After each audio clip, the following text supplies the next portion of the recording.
Fala pessoal, voltando aqui, parte 2, a greve dos caminhoneiros de JK. Já tomou um cafezinho, já tá mais tranquilo? Beleza, eu também. Então vamos lá. Lembra quando eu disse para vocês aquele fator das políticas de preços da Petrobras que foram diminuídos e os vários aspectos? Então eu vou reforçar essa situação, deixando mais claro e organizadas as ideias. Pega o teu caderno então e coloca lá, separa lá, contexto externo e contexto interno. Contexto externo, para começar, temos aí a crise econômica de 2008, a crise do Iraque e da estabilização do seu mercado petrolífero, a crise do Irã, na questão do petróleo e as tensões políticas entre ela e os Estados Unidos, e a crise política e econômica da Venezuela. Como sabemos que desvalorizou a sua moeda do valor nacional, afetando a empresa estatal de petróleo da sua produção também. E isso acabou influenciando na diminuição de relações de mercados geopolíticos entre Brasil e Venezuela por questões políticas, do autoritarismo de Maduro, e também questões econômicas em que a Venezuela acabou perdendo esse valor do seu petróleo. E, enfim, não vou adentrar mais a tanto. E estando articulado todos esses países à OPEP, que é a Organização dos Países Exportadores de Petróleo, ok? No contexto interno, está relacionado às dívidas da Petrobras, que estão articuladas aos escândalos de corrupção e à medida de controle de preços da Petrobras para conter a inflação, isso no período da Dilma. A empresa Petrobras, então, ela influencia nos impostos brasileiros, principalmente os impostos de ICMS, que é o Imposto de Comércio e Mercado de Serviços, e o PVA, e do pedágio, que são impostos que você paga para poder reconstruir as estradas e também influenciando os combustíveis e no mercado automobilístico, tá? Todas as situações, então, estão relacionadas, e também a limitação de transportes, tá? Limitação de transportes do Brasil, que depende muito da rodovia. E voltando àquela pergunta, você pensou? Fez você pensar, refletir ou não? O que torna o Brasil um dos maiores potências econômicas do mundo ser dependente do meio de transporte rodoviário? O que torna? Para a gente entender, começar a entender toda essa situação, temos que partir do JK. O JK ele tinha como principal lema 50 anos em 5. E esses 50 anos em 5 tinha como esses lemas um dos planos de implantar rodovias no país. O JK investiu fortemente na implantação de rodovias, pavimentando 6.000 quilômetros de um país que obtinha, no total, 4.000 quilômetros de rodovias. Isso acarretou uma prioridade de objetivos de investimento em meio de transporte ao rodoviário. Além disso, a curto prazo, proporcionava ao Brasil um bom lucro, pela movimentação de mercado de eletrodomésticos e indústrias automobilísticas no país, gerando emprego e lucro. Aí que gerou a necessidade de implantação das indústrias de eletrodomésticos e automobilísticas no país, como a General Motors, a Ford, a Volkswagen, a Mercedes, que acabaram sendo implantados no país, porque a curto prazo o país ganhava um bom consumo, uma boa economia, empregava bastante funcionários e a curto prazo gerava resultados de modernidade no país. Assim, muitos historiadores consideram que esse foi o primeiro período de abertura comercial e de implantação das multinacionais no país. Deu para entender? Então eu queria colocar para vocês entenderem melhor a intencionalidade desse lema dos 50 anos em 5. Quais eram os objetivos de JK e sua equipe? O que ele tinha consigo com esse objetivo? Vamos lá. Veja bem. O que você vê nessa imagem? Através dessa representação, né? O que você vê? Temos aqui uma revista da Time, dos Estados Unidos, de 3 de fevereiro de 1956, né?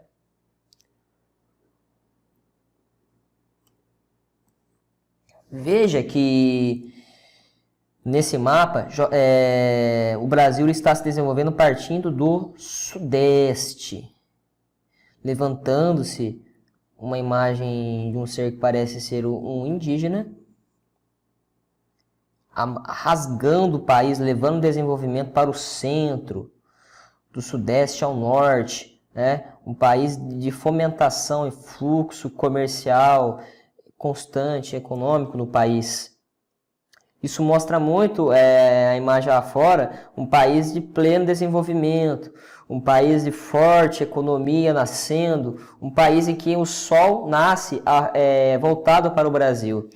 Remete muito uma positividade ao Brasil, né? Que está articulada essa imagem do plano de metas.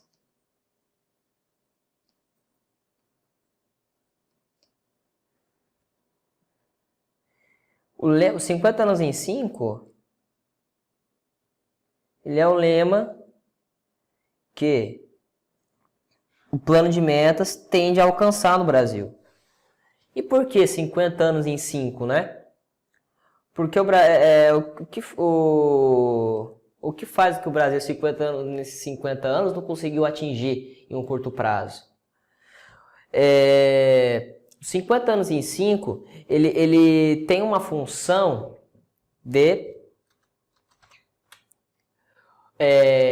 colocar o Brasil no cenário de um capitalismo desenvolvido, um país de primeiro mundo, um país do qual ele esteve muito tempo num modelo colonial, um país em que tem uma exploração muito grande, um país de cenário de condições de trabalho, de escravidão, um país predominantemente analfabeto, sem tecnologia moderna, sem industrialização, é um país de modelo agroexportador, é esse país que tem dependência do mercado internacional, um país que não tem a sua própria autonomia, se tornando esse país subdesenvolvido do Brasil.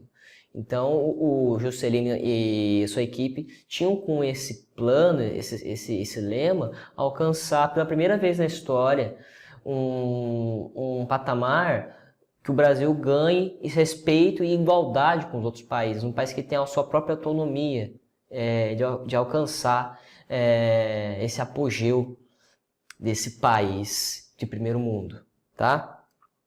Voltando aqui no slide, 50 anos em 5 está atrelado aos planos de metas que o JK tinha de transformar o Brasil em um país capitalista desenvolvido. E tinham 31 objetivos, né? Que eram rodoviário, incentivando a indústria automobilística, recursos de energia, indústria pesada e alimentos, né? Aí, como eu disse, as intencionalidades que se tinha no Brasil, né?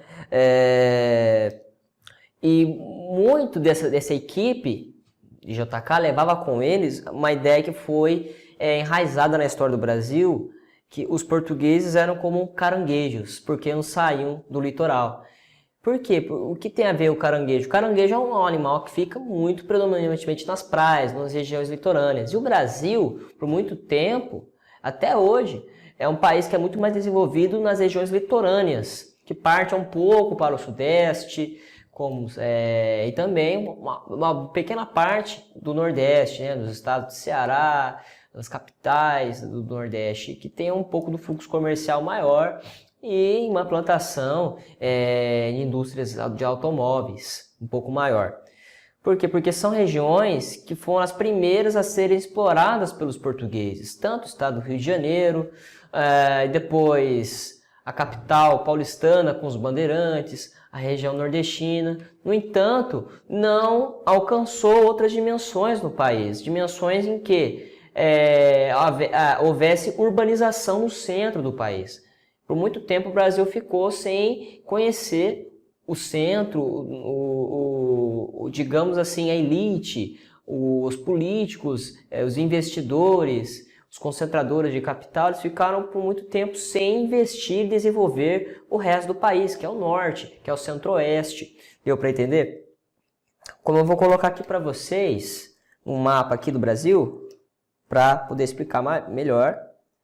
Olha só, como eu disse para vocês, o Brasil, até hoje, ele é muito mais desenvolvido, concentrado nessa região aqui, ó.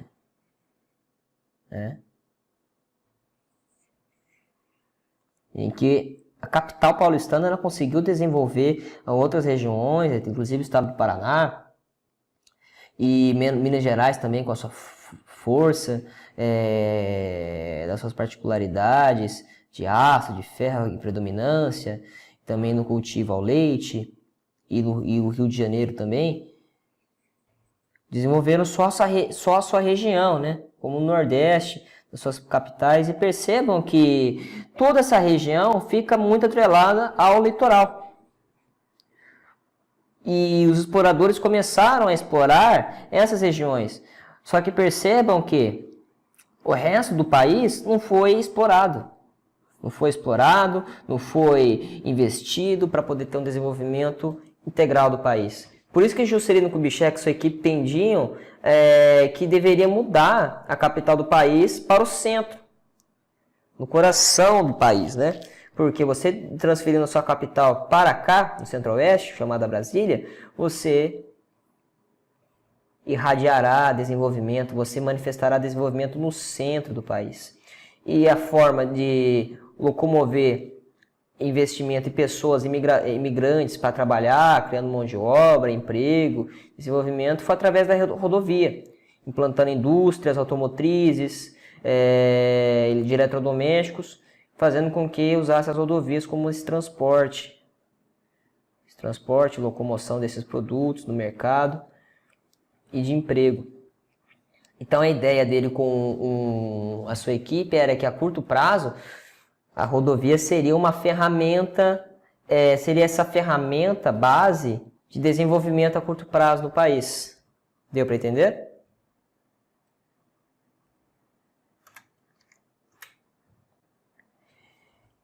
Então, pessoal, como eu disse, nesse período o Brasil ele tinha utilizava dois meios de transporte, a rodovia e a ferroviária, né? E a ferroviária, por muito tempo, ela foi um meio de transporte que o Brasil se perpetuou por muito tempo, sendo o motor do fluxo comercial e símbolo do progresso do país. Com a comercialização, por exemplo, de cana, de café, borracha, arroz, feijão, carvão, ferro, que fizeram crescer cada vez mais o transporte, possibilitando o transporte de passageiros.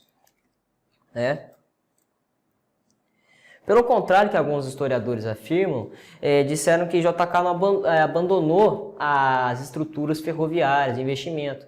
Não, pelo contrário. A diferença é que o que ele fez, ele implantou uma lei de 3.115 de 1957, criando a Rede Ferroviária Federal. Era uma forma de driblar a dívida e colocar o Estado no controle acionário do lucro. O Estado, então, ele recebeu uma média de investimentos de 1,1 bilhões para erradicar as dívidas de 219 milhões, com aproximadamente 160 mil funcionários com regimes trabalhistas para poder ser administrado.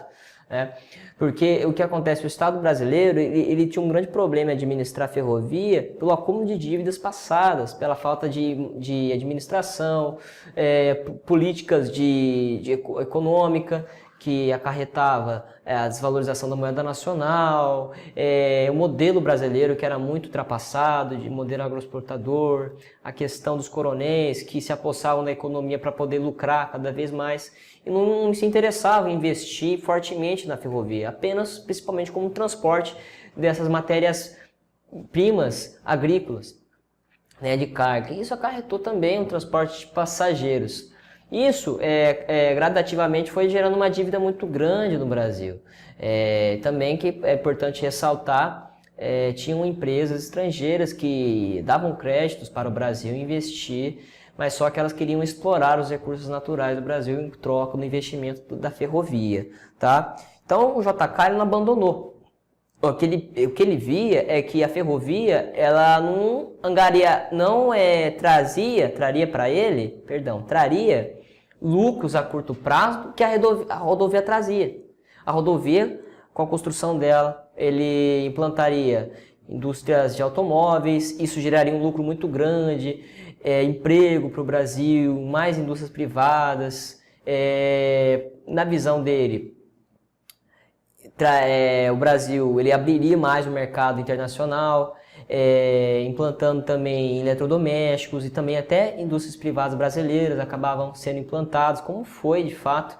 Então, a curto prazo, a rodovia ela foi essa solução de modernização para o Brasil. Também até para a Petrobras, que acabou investindo muito na rodovia, na política de preços, vendendo bastante combustível a mais, né? Porque teriam mais pessoas consumindo combustível brasileiro. E isso acabou também criando novos impostos para a construção de rodovias, como eu mencionei antes. Então, concluindo, o JK ele só conciliou o investimento e administração da ferrovia com o privado, com uma empresa privada, fazendo com que o Estado tivesse um papel de ter o controle das ações de um determinado lucro.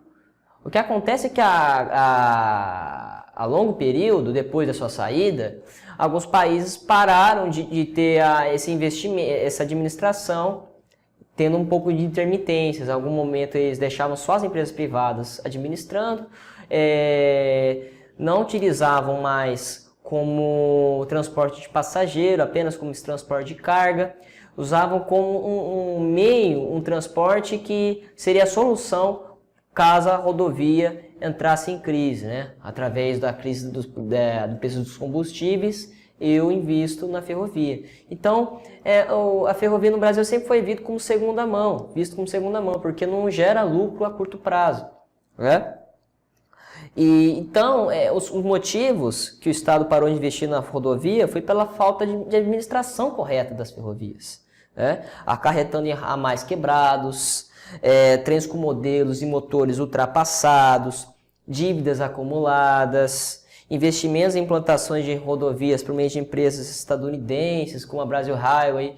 Nada contra, mas quando você coloca uma ferrovia, uma boa parte dela, como o Brasil fez, com o Acre, algumas regiões do Nordeste, para colocar uma empresa estrangeira a investir, você também coloca o seu país, a sua matéria-prima, à mercê deles. Eles vão lucrar muito mais com a sua matéria-prima, em troco disso eles investem na sua ferrovia. Aí, com uma forma de você compensar o trabalho deles, você paga crédito, como eu disse antes, um capital para eles, né? Uma forma de recompensa porque eles estão explorando o seu país, porque eles estão injetando dinheiro. Além de explorar a sua matéria-prima, eles estão investindo com o capital fictício deles, o capital estrangeiro, tá?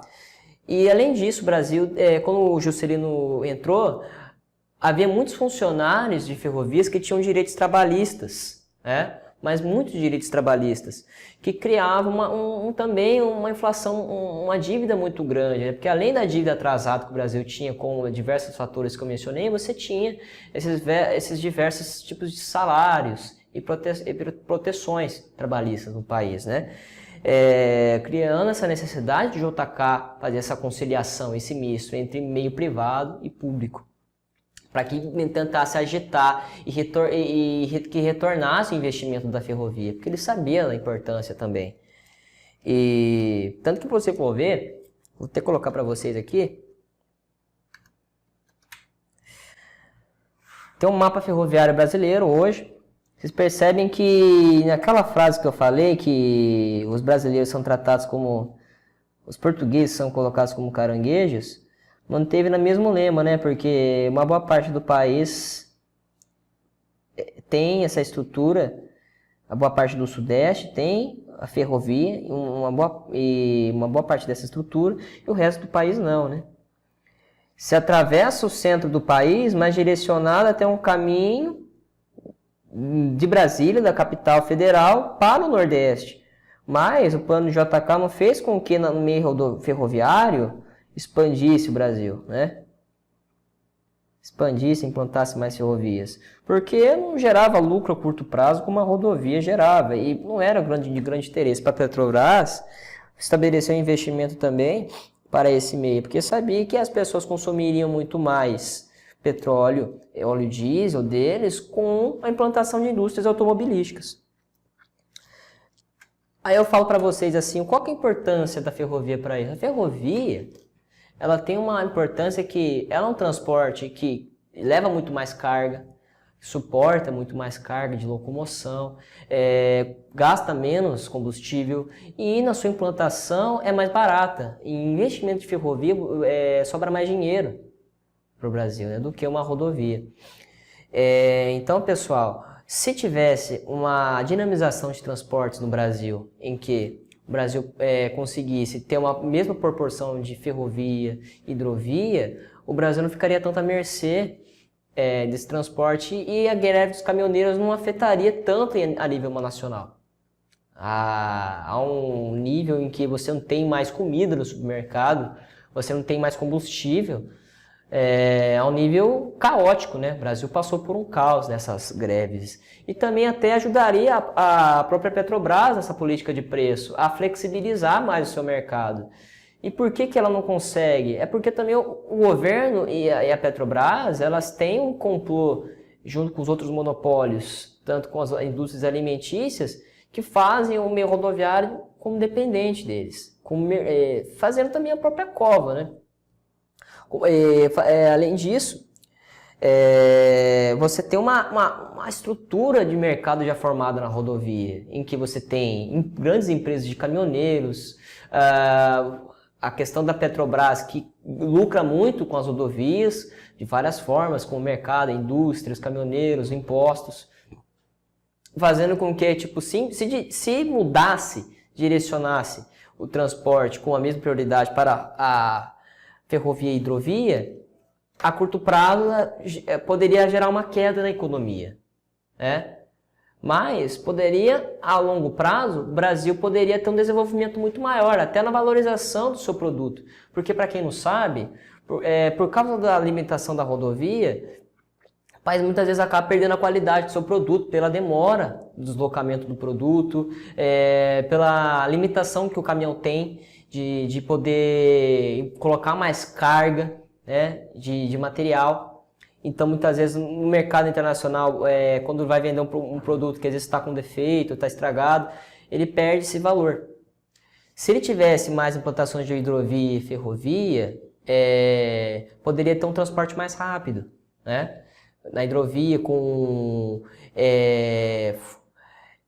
meios, né, de atracadouros, que são portos em que você coloca mais rápido o produto.